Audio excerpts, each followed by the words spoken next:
तो ये इसका सेंटर ऑफ मास हो जाएगा L/4 L/4।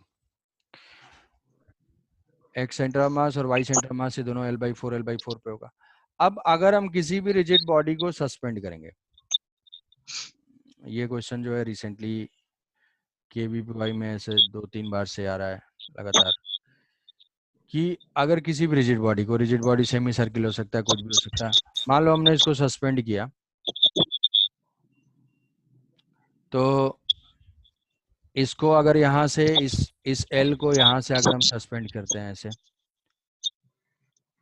ये जो इसको इस पॉइंट से ऐसे सस्पेंड किया, तो ये ऐसे ही तो रहेगा नहीं, ये कुछ टिल्ट हो जाएगा। तो टिल्ट होके ये किसी इक्विलिब्रियम पोजीशन पे आएगा। तो ये ओरिजिनल ऐसे था, ये ऐसे कुछ हो जाएगा। तो हमें ये फाइंड करना है कि what is the angle made by this side, angle made by this side with vertical, ये फाइंड करना है। तो इसमें ये चीज समझनी है कि अगर ये इक्विलिब्रियम है तो नेट फोर्स तो जीरो ही है, नेट फोर्स तो जीरो है, नेट फोर्स जीरो होगा जब नेट टॉर्क, और नेट टॉर्क भी जीरो है। तो इस पे कौन कौन से फोर्स हैं, एक तो यहाँ से जो है रिएक्शन फोर्स एक्ट कर रहा है और दूसरा है mg। तो अगर दो फोर्स हैं, दोनों फोर्सेस का रिजल्टेंट जीरो है, मतलब, और उनका टॉर्क भी जीरो है, तो दो फोर्स का टॉर्क तो तभी जीरो होगा जब वो एक ही पॉइंट से पास करें।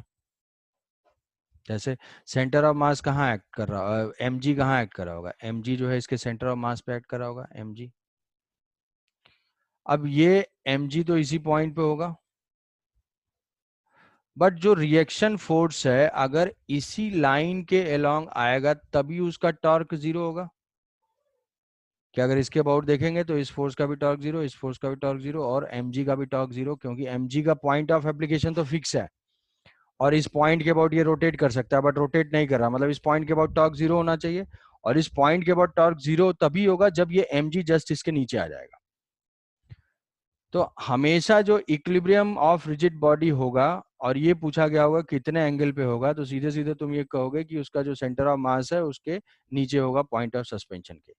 जैसे मान लो कि हेमीस्फीयर ऐसे दे दिया कि कोई हेमीस्फीयर है या कोई सेमी सर्कुलर रिंग है, सेमी सर्कुलर रिंग को हमने सस्पेंड किया ऐसे, तो सेमी सर्कुलर रिंग अगर इक्विलिब्रियम में है, इसका डायमीटर जो है कुछ एंगल ऐसे बना रहा होगा, तो इसमें क्या बोलेंगे कि अगर ये इक्विलिब्रियम में है मतलब इसका सेंटर ऑफ मास यहीं पे है, जस्ट पॉइंट ऑफ सस्पेंशन के नीचे, तभी वो इक्विलिब्रियम में होगा। अब जब इसके नीचे है तो तुम्हें ये डिस्टेंस पता है, ये डिस्टेंस यहाँ पे ले लेते हैं, ये L/4 है, L/4 है, ये भी L/4 है, तो ये लेंथ हो जाएगी 3L/4। तो हमें फाइंड करना है क्या, ये एंगल, तो इसी ट्राइंगल में लिख लेंगे tan theta is equal to L/4 divided by 3L/4, L/4 cancel हो जाएगा, 1/3 हो जाएगा, theta is equal to tan inverse of 1/3। तो कोई भी एक रिजिड बॉडी अगर इक्विलिब्रियम में है तो यहाँ से उसमें तुम्हें बस एक ही पॉइंट अप्लाई करना है कि m centre of mass is directly below the point of suspension, और फिर ये डिस्टेंस तुम्हें पता है, जैसे सेमी सर्कुलर रिंग का कितना होता है सेंटर ऑफ मास, 2r/π, ये डिस्टेंस 2r/π ना, ये 2r/π हो जाएगा, ये रेडियस हो जाएगा, यहाँ से ये थीटा हम फाइंड कर लेंगे। कौन ऑन कोई सस्पेंडेड है जो भी है, तो इसी केस में हमेशा सेंटर ऑफ मास का डिस्टेंस पता है, इक्विलिब्रियम से आ जाएगा। तो ये इक्विलिब्रियम वाले क्वेश्चन है, दो अलग अलग वी शेप का है। अब नेक्स्ट है कंबाइंड ट्रांसलेशन एंड रोटेशन।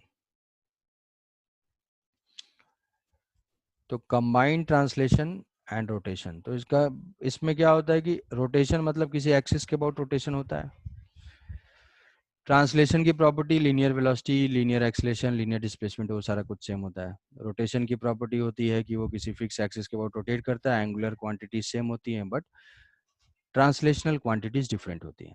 अब अगर किसी ऑब्जेक्ट का जो एक्सिस ऑफ रोटेशन ट्रांसलेट करने लगता है, जैसे मान लो ये है और ये इस एक्सिस के अबाउट रोटेट कर रहा है, और किसी ने क्या किया, इस एक्सिस को मूव कराना स्टार्ट कर दिया, तो जो इसका मोशन होगा वो हो जाएगा कंबाइंड मोशन, मतलब superposition of translation and rotation. हमें अप्लाई करना है superposition of translation and rotation. तो ट्रांसलेशन रोटेशन दो बार सब कुछ ऐड कर देना है कि जैसे वेलोसिटीज फाइंड करनी है तो वेक्टर वाइज हम उसके ट्रांसलेशन रोटेशन को इफेक्ट को ऐड करेंगे। काइनेटिक एनर्जी फाइंड करनी है तो जैसे मान लो यहाँ पे हमें इक्वेशंस कौन कौन से हो जाएंगे, इक्वेशंस हो जाएंगे, मान लो torque, torque is equal to I alpha, rotation का इक्वेशन। अब ये रोटेशन किसके अबाउट है, तो हम क्या पढ़ेंगे, हम स्पेसिफिक वो स्फेरिकल टाइप के ही मोशन पढ़ेंगे। ऐसा नहीं कि कोई क्यूब जो है वो कंबाइंड मोशन कर रहा है। क्या कोई क्यूब कंबाइंड मोशन कर सकता है? कर सकता है। किसी ने मान लो इसको थोड़ी देर रोल करा लिया तो कुछ देर तक ऐसे जाएगा, बट वो सब नहीं। हम क्या करेंगे, सर्कुलर ऑब्जेक्ट्स का ही, डिस्क है, रिंग है, रिंग है, रिंग और डिस्क, सॉलिड स्फीयर और हॉलो स्फीयर। तो जो रिंग है वैसा ही जो है हॉलो सिलेंडर हो जाएगा, और जो डिस्क है वैसे ये हो जाएगा सॉलिड सिलेंडर। ये जो है ये 4 टाइप के हैं। तो जो मोमेंट,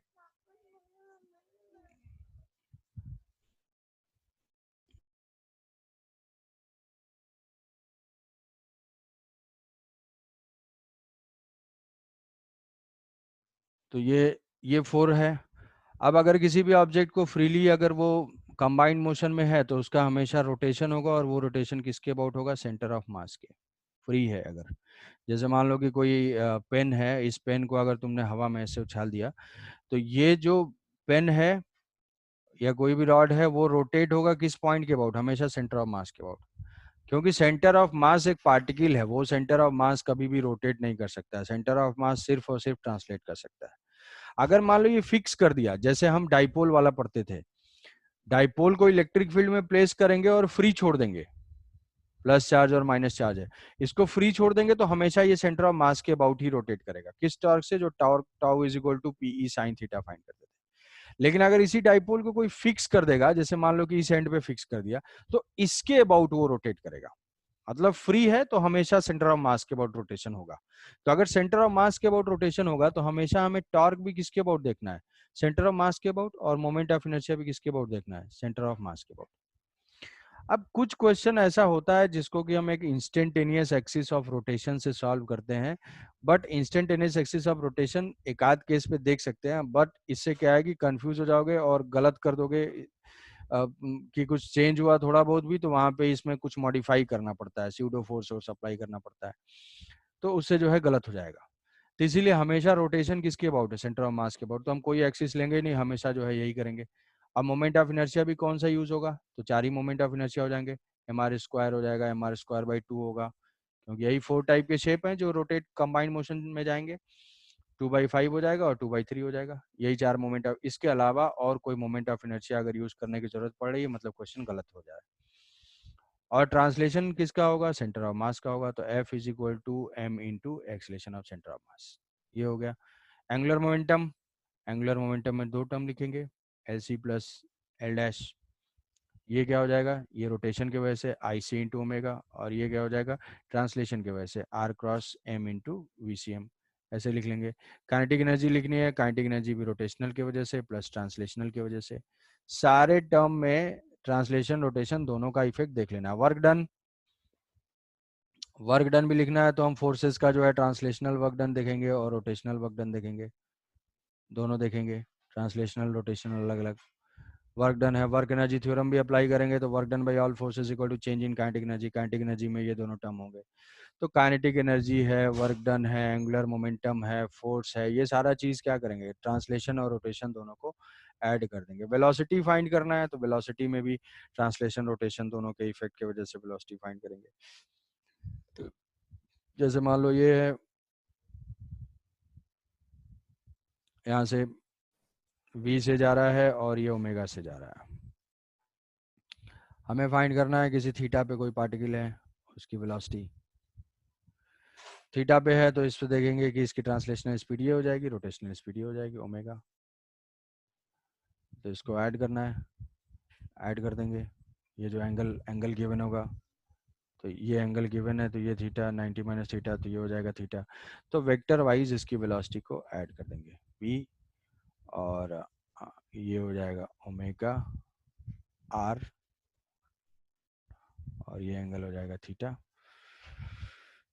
तो या तो वेक्टर के फॉर्मूले से ऐड कर दो, a² + b², plus 2ab cos theta, या फिर कंपोनेंट वाइज जैसे भी है हम इसको ऐड करके रिजल्टेंट वेलोसिटी फाइंड कर लेंगे, किस डायरेक्शन में है वो भी फाइंड कर लेंगे।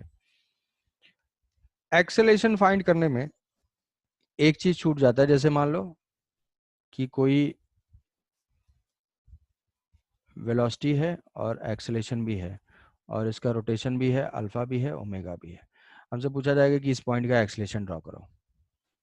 तो एक्सेलेरेशन तो दो होंगे, ट्रांसलेशन की वजह से वही होगा, ट्रांसलेशन क्वांटिटी सेम होती है, रोटेशन की वजह से अल्फा आर होगा, और ये तो हो गया कौन सा, टेंजेंशियल, क्योंकि ये किस पाथ पे जा रहा है, सर्कुलर पाथ पे जा रहा है, किसके रेस्पेक्ट में, सेंटर ऑफ मास के रेस्पेक्ट में। तो सर्कुलर पाथ पे ये जा रहा है तो इसके पास दो एक्सेलेरेशन होंगे, टेंजेंशियल और सेंट्रीपिटल। तो ये सेंट्रीपिटल वाला जो है छूट जाता है, ओमेगा स्क्वायर आर। तो ये ध्यान रखोगे कि सबको जो है वेक्टर ड्रॉ कर देंगे, उनको वेक्टर वाइज ऐड कर देंगे। तो इसी में ये जनरल रिजल्टेंट वेलोसिटी क्या हो जाएगी, सबके वेक्टर का समेशन। ठीक है, तो इसमें मैं ये जूम करूंगा कि ये सारा फाइंड करने में कोई प्रॉब्लम नहीं है। जैसे यहाँ पे ये दिखाया हुआ है ओमेगा स्क्वायर आर और ये एक्सेलेरेशन, ताकि सेंट्रीपिटल एक्सेलेरेशन छूट जाता है, अल्फा आर और ए से ऐड करने की आदत है, तो उसको ध्यान रखना है कि सेंट्रीपिटल हम फाइंड करेंगे। अब यहाँ find the theta where the resultant speed is equal to the speed of centre of mass. Resultant speed जो है वो सेंटर ऑफ मास के स्पीड के बराबर है, तो वही थीटा पे ले लिया, थीटा पे वेलोसिटी ले लिया और वेलोसिटी से इसको सॉल्व कर लिया, omega R is equal to V naught लेके। ओमेगा आर मान लो यहाँ पे गिवन है कि omega R is equal to V naught, तो जैसे ये वी नॉट और ये जो है ये वी नॉट, और इसका रिजल्टेंट जो है वो भी वी नॉट के ही बराबर है। इसका रिजल्टेंट जो है पाई माइनस थीटा, ये कौन सा हो जाएगा, थीटा था ये, तो ये हो जाएगा थीटा। अब इसका रिजल्टेंट भी वी नॉट के बराबर है, तो तुम्हें एक प्रॉपर्टी याद रहनी चाहिए, दो इक्वल वेक्टर का सम अगर सेम होता है तो उनके बीच का एंगल हमेशा 120 120 डिग्री होगा। 120 हो जाएगा तो ये 60 हो जाएगा, तो यहाँ से आ जाएगा। तो वही वेलोसिटी हाफ है या कुछ है, ऐसे ऐसे करके थीटा वीटा फाइंड करने के लिए पॉपुलर क्वेश्चन है, नहीं आ सकता है। दूसरा, किसी भी पॉइंट का पाथ कैसा है, तो किसी भी पॉइंट का पाथ कैसा होता है, साइक्लॉइड टाइप का होता है। साइक्लॉइड टाइप का होता है ऐसे, ये अगर मान लो, अच्छा इससे पहले जो है ये तो कंबाइंड ट्रांसलेशन एंड रोटेशन है, combined translation and rotation motion है। अब इस combined translation and rotation motion का एक केस है रोलिंग मोशन। ठीक है, रोलिंग मोशन, जैसे रॉड है, रॉड को मतलब मान लो हमने पेन को जो है ऊपर उछाला, तो ये पेन क्या है, ये पेन कंबाइंड मोशन कर रहा है, सेंटर ऑफ मास इस लाइन के लॉन्ग जा रहा है और ये पेन जो है ऐसे घूम रहा है, कभी ऐसे घूमेगा, कभी ऐसे रोटेट होके पहुंच जाएगा ऐसे। तो इसको नहीं बोलेंगे कि ये रोलिंग है, ये क्या है, ये कंबाइंड मोशन है। रोलिंग किसका, स्फेरिकल ऑब्जेक्ट का होगा। तो रोलिंग जो है वो सीआरटीएम का ये एक स्पेसिफिक एग्जांपल है, रोलिंग। अब वो रोलिंग की प्रॉपर्टी ये है कि जो भी पॉइंट ऑफ कॉन्टेक्ट होंगे, point of contacts will have same velocity और zero relative velocity, same velocity और जीरो रिलेटिव वेलोसिटी। मतलब कि मतलब जैसे मान लो कि ये जो है रोल कर रहा है ऐसे जनरल रोलिंग या फिर नो स्लिपिंग, ये दोनों जो है एक ही तरीके से हैं, सेम है, नो स्लिपिंग। जैसे मान लो ये एक प्लैंक पे है और ये प्लैंक जो है ऐसे मूव कर रहा है v1, और ये मान लिया कि कुछ स्पीड है इसकी, इधर उधर कुछ भी हम मान लेते हैं, रैंडम कुछ भी, हमको बस ये समझ में आना चाहिए कि स्पीड क्या लिखेंगे, कैसे लिखेंगे। तो ये ओमेगा है। अब दिया हुआ है कि दिस प्लैंक एंड ऐसा लिखा हुआ है कि ये जो सिलेंडर है, solid cylinder, is not slipping over the plank, or it is performing pure rolling over the plank, or there is no any slipping at any point of contact। ये मान लो ग्राउंड है, ग्राउंड पे friction zero है। तो सिर्फ rolling की condition इतना ही है कि point of contact will have same velocity, velocity मतलब मैग्नीट्यूड भी सेम हो, डायरेक्शन भी सेम हो। तो जो इस स्फीयर का पॉइंट कांटेक्ट में है उसकी वेलोसिटी क्या हो जाएगी, उसकी वेलोसिटी हो जाएगी, ये हो जाएगी v2 और ये हो जाएगा ओमेगा r। और इस प्लैंक की वेलोसिटी क्या हो जाएगी, प्लैंक की वेलोसिटी हो जाएगी v1। तो हम वेलोसिटी अगर रोलिंग कंस्ट्रेंट लिखेंगे तो क्या लिखेंगे, ये सेम होना चाहिए, तो v1 is equal to what, omega r minus v2। अब इसमें अगर ये ग्राउंड पे होता था, अगर ये ग्राउंड हो जाएगा तो इसकी वेलोसिटी जो है जीरो हो जाएगी, जीरो हो जाएगी, तब हमारे कंडीशन क्या है, v2 is equal to omega r। तो रोलिंग की कंडीशन ये नहीं है, v is equal to omega r किस पे कंडीशन है, ग्राउंड पे। अगर कहीं और होगा तो बस क्या करेंगे, वेलोसिटीज को इक्वेट करेंगे, मैग्नीट्यूड में भी डायरेक्शन में भी, ये और ये दोनों। तो जैसे इसमें रोलिंग है, इसमें स्पीड है, ग्राउंड है, ये वही पॉइंट यहाँ से बताया, ये वही चीज़ है। हम इक्वेशन कैसे लिखेंगे इक्वेशन लिखेंगे तो अब अगर प्योर रोलिंग कर रहा है, जैसे यहाँ पे मान लो एक कंडीशन हो गई कि find the v1 and v2 if this is performing pure rolling. तो इस पॉइंट पे है प्योर रोलिंग, ये v1 v2 है। फाइंड करने के लिए तो इक्वेशन लिख लेंगे, यहाँ पे फ्रिक्शन नहीं ऐड कर रहा है तो क्या हो जाएगा, v1 माइनस ओमेगा। v1 के लिए इक्वेशन क्या हो जाएगा, इस प्लैंक की वेलोसिटी v1 और ये हो जाएगा v प्लस ओमेगा।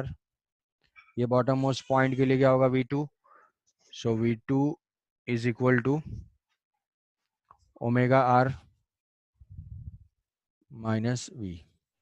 ये दोनों को ऐड कर देंगे तो omega R is equal to V, और ओमेगा की वैल्यू को हम फाइंड कर लेंगे, वी एंड ओमेगा आर को फाइंड कर लेंगे।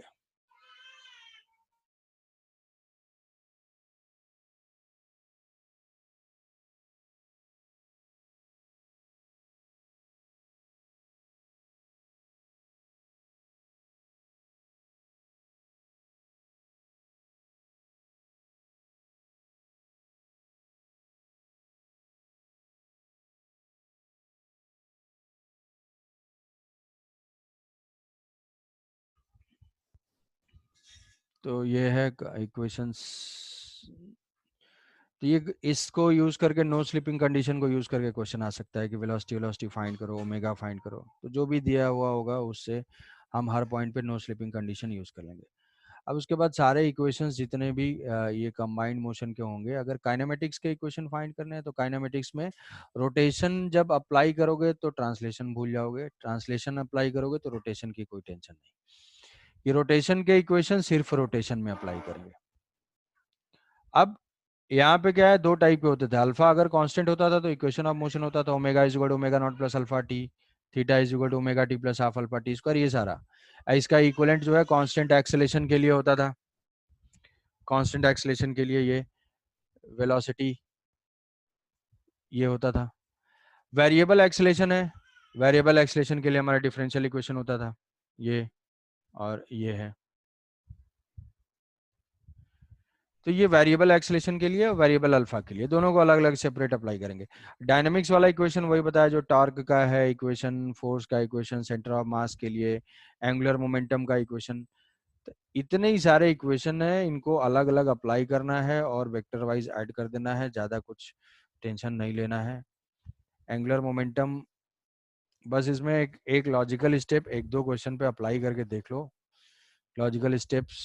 और जैसे मान लो हमें एंगुलर मोमेंटम लिखना है, एंगुलर मोमेंटम यहाँ पे लिख लोगे, एक एग्जांपल बस। अगर ऐसा है और ये है, ठीक है, एंगुलर मोमेंटम हमें लिखना है, ये पॉइंट ए है, ये पॉइंट बी है, ऐसा क्लास में एक आध बार बताया होगा डिस्कशन में, ये पॉइंट सी है। तो मैं angular momentum of this disc, मान लेते हैं ये डिस्क है, अबाउट एबीसी लिखना है, एबीसी। तो दो टर्म लिखने हैं, एक रोटेशन वाला एक ट्रांसलेशन वाला, और साइन वाइज ऐड कर देना, एंगुलर मोमेंटम अबाउट ए, वो क्या हो जाएगा, ये वी नॉट है और मान लिया ये ओमेगा है। तो आई ओमेगा किधर होगा, प्लस के कैप में, रोटेशन में फिंगर कर्ल करेंगे, फिंगर कर्ल करेंगे तो ये हो जाएगा थंब आउटवर्ड, तो उसको बोलेंगे के कैप। तो के कैप को पॉजिटिव ले लेते हैं, या मान लो कि तुम्हें डायरेक्शन में कोई कंफ्यूजन है तो के कैप और माइनस के कैप में लिखा करो। तो आई ओमेगा ये हो जाएगा M R square by 2 into omega plus K cap. दूसरा क्या हो जाएगा इस पॉइंट के about moment of linear momentum मतलब एम वी नॉट इंटू यहाँ से डिस्टेंस क्या हो जाएगी रेडियस के बराबर आर। किस सेंस में इस पॉइंट के अबाउट ये सेंस ऑफ रोटेशन कैसा है क्लॉकवाइज नेगेटिव के कैप। तो ये माइनस के कैप।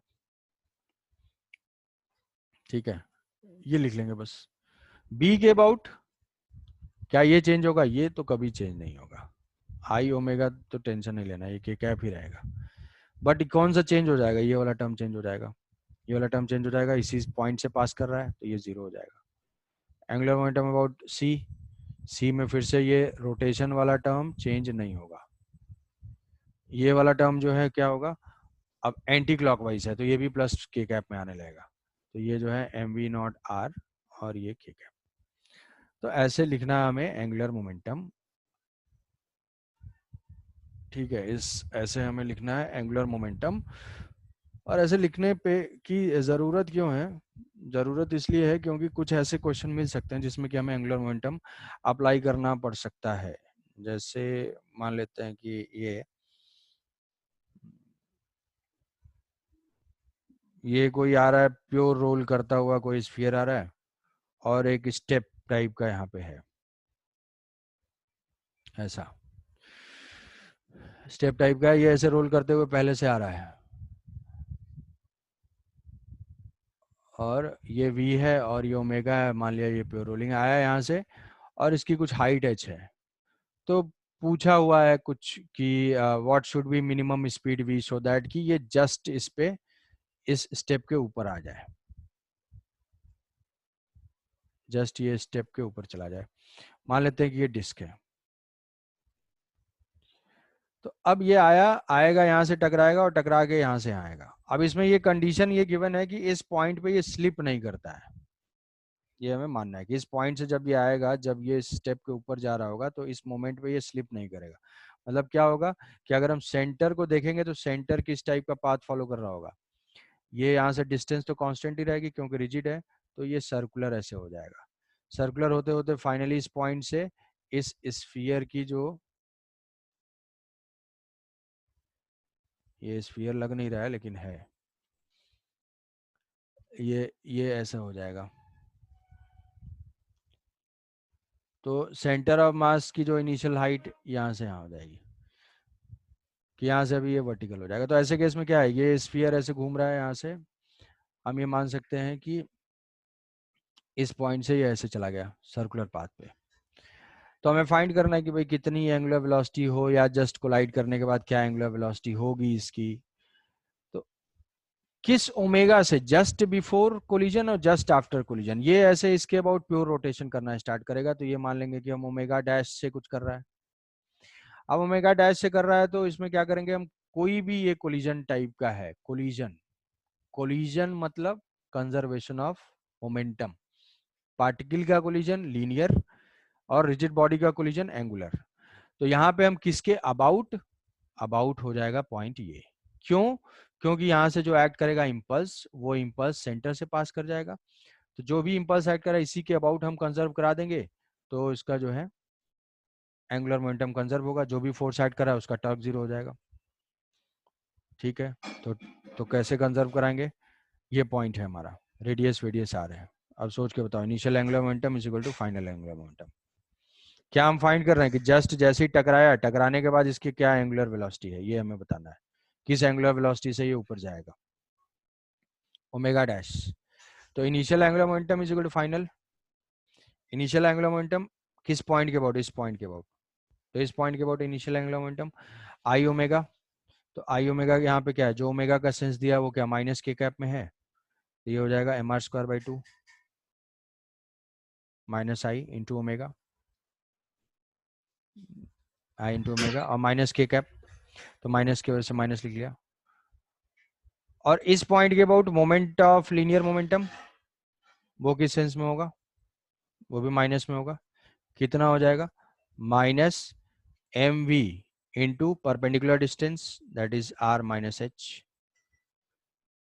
ये हुआ आर माइनस एच क्यों? क्योंकि इस पॉइंट के अबाउट हम ले रहे हैं, इस पॉइंट के अबाउट। ये हो गया initial angular momentum. Final just वो स्टिक कर रहा है यहाँ पे, स्लिप नहीं कर रहा है, तो जस्ट ये स्टिक हो गया। और कैसा रोटेट कर रहा है? Pure rotation. अब यहाँ पे प्योर रोटेशन है, तो प्योर रोटेशन में आई इंटू ओमेगा। तो अब प्योर रोटेशन में इस एक्सिस के अबाउट, तो वो क्या हो जाएगा?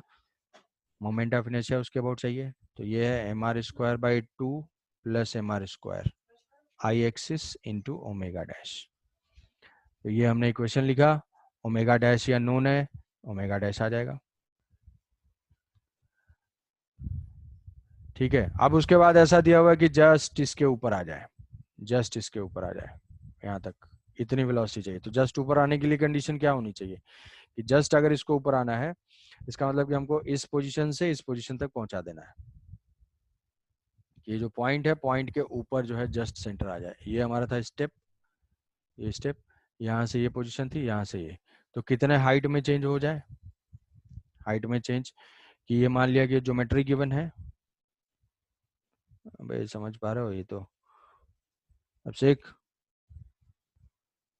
सर ये स्टेप है, ये एच है, ये आर है, तो यहाँ से हमको ये सर्कुलर पाथ करके ये आर आना है।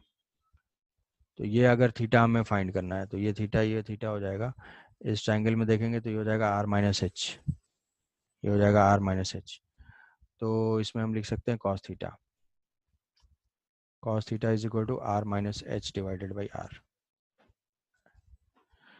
तो थीटा आने के बाद अब ये कितनी हाइट तक इसको जाना है? एंगुलर वेलोसिटी चेंज हो रही है, तो फाइनल जस्ट यहाँ तक आना है। मतलब क्या हो? एंगुलर वेलोसिटी यहाँ पे 0 हो जाए, जस्ट उस स्टेप के ऊपर चला जाए। तो ये हाइट क्या हो जाएगी? R cos theta, R minus R cos theta. तो work work done by gravity, work energy theorem use करेंगे, वर्क डन बाई ग्रेविटी वो हो जाएगा minus M G into R minus R cos theta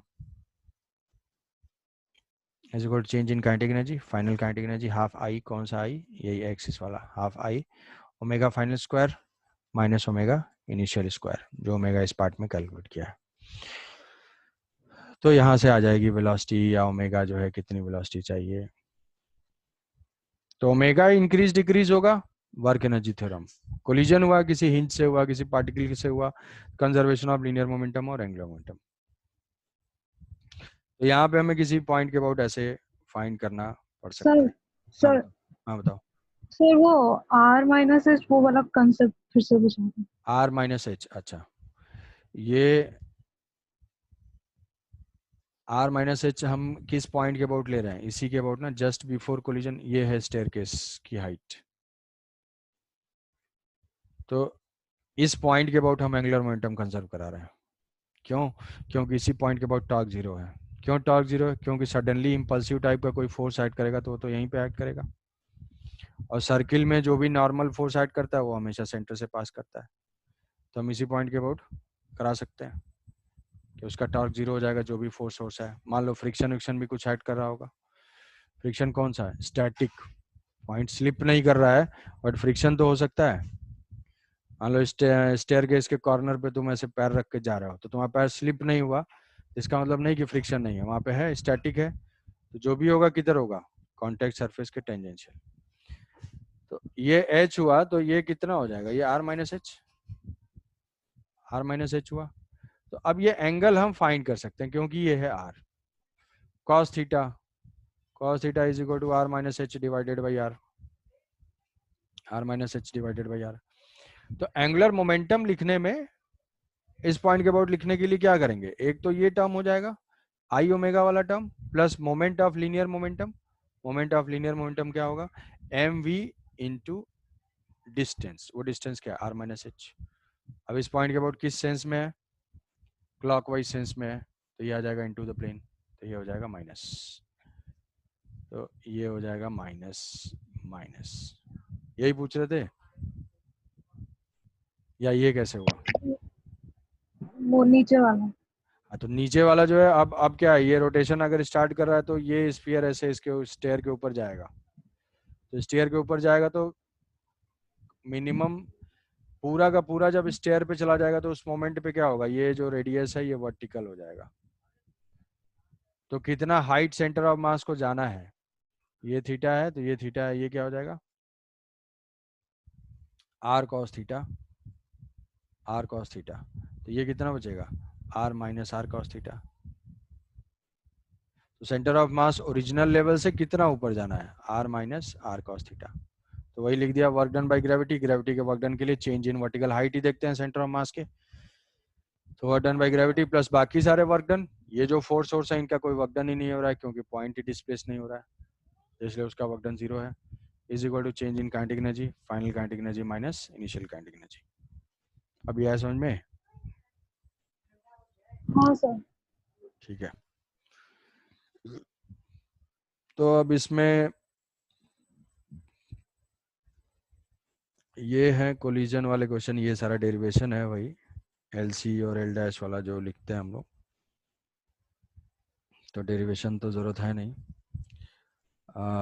अब एक दो क्वेश्चन इसमें, एक तो कंबाइंड मोशन के डायनेमिक्स से, जिसको जैसे ये वाले जो क्वेश्चन होते हैं कि अभी प्योर रोलिंग स्टार्ट नहीं हुआ, किसी रफ सरफेस पे प्लेस कर दिया, कब प्योर रोलिंग स्टार्ट होगा, किस टाइम पे प्योर रोलिंग स्टार्ट होगा, और क्या वेलोसिटी उसकी होगी उस मोमेंट पे, क्या एंगुलर वेलोसिटी होगी। तो वो सारा कैलकुलेट करने के लिए दो अप्रोच हम लोग यूज करते हैं, एक तो काइनेमेटिक्स जो यूज करते हैं, दूसरा कंजर्वेशन ऑफ एंगुलर मोमेंटम तो यूज करते हैं। तो कंजर्वेशन ऑफ एंगुलर मोमेंटम से जल्दी आ जाता है, जैसे फॉर एग्जांपल कि ये जो है सॉलिड स्फीयर, ये सॉलिड स्फीयर है, इसका मास एम आर है और इसकी जो है लीनियर स्पीड वी नॉट, हमने इसको लीनियर स्पीड देके छोड़ दिया इस रफ सरफेस पे। रफ सरफेस पे कोएफिशिएंट ऑफ फ्रिक्शन है म्यू, कोएफिशिएंट ऑफ फ्रिक्शन है म्यू, तो इसको यहाँ से छोड़ दिया अगर, तो ये पॉइंट की जो स्पीड होगी, प्योर रोलिंग की कंडीशन नहीं मैच कर रही है तो ये पॉइंट स्लिप करेगा, स्लिप करेगा तो इसमें फ्रिक्शन किधर एक्ट करेगा, वेलोसिटी के अपोजिट डायरेक्शन में। तो वेलोसिटी तो इधर ही होगी, सिर्फ ट्रांसलेशन तो ये हो जाएगा फ्रिक्शन, और ये फ्रिक्शन कौन सा होगा काइनेटिक। अब ये काइनेटिक फ्रिक्शन है तो ये काइनेटिक फ्रिक्शन इसके ऊपर दोनों चीजें करेगा, कौन सी दोनों चीजें, ये एक्सलेशन भी प्रोवाइड करेगा और ये अल्फा भी प्रोवाइड करेगा। एक्सलेशन किस डायरेक्शन से, बैकवर्ड डायरेक्शन से, तो सेंटर ऑफ मास का एक एक्सलेशन भी प्रोवाइड करेगा ये, और अल्फा भी प्रोवाइड करेगा किस सेंस में, जिस सेंस में ये टॉर्क प्रोड्यूस करेगा, तो ये इधर अल्फा प्रोवाइड करेगा। तो जब अल्फा आएगा तो अल्फा आने की वजह से ओमेगा भी आएगा, ओमेगा। और एक्सेलेरेशन है तो अब यहाँ पे देखोगे कि जो एक्सेलेरेशन है वो एक्सेलेरेशन वेलोसिटी के अपोजिट डायरेक्शन में है, तो वेलोसिटी डिक्रीज होगी, तो यहाँ से हम देखेंगे कि वेलोसिटी जो डिक्रीज हो रही है, वेलोसिटी जो है डिक्रीज हो रही है, और ओमेगा क्या हो रहा है इसका इंक्रीज हो रहा है, ओमेगा इंक्रीज हो रहा है, ओमेगा इंक्रीज हो रहा है किस सेंस में, इस सेंस में। तो हम धीरे धीरे देखेंगे कि जो कांटेक्ट पॉइंट है, इस कांटेक्ट पॉइंट की ये वेलोसिटी धीरे धीरे डिक्रीज हो रही है, ये वेलोसिटी टाइम के साथ क्या हो जाएगी वी नॉट माइनस 80, और ये क्या हो जाएगा omega is equal to, omega is equal to omega naught plus alpha T. Omega naught initial velocity 0 दिया था तो ये अल्फा टी हो जाएगा, अल्फा फोर्स ऐड कर अल्फा होगा, ओमेगा बढ़ता जाएगा। जिस मोमेंट पे प्योर रोलिंग होगी वहां पे हम क्या कर देंगे omega R is equal to V naught minus 80, तो ये हो जाएगा alpha T R is equal to V naught minus 80। यहाँ से जो है टाइम फाइंड कर लेंगे।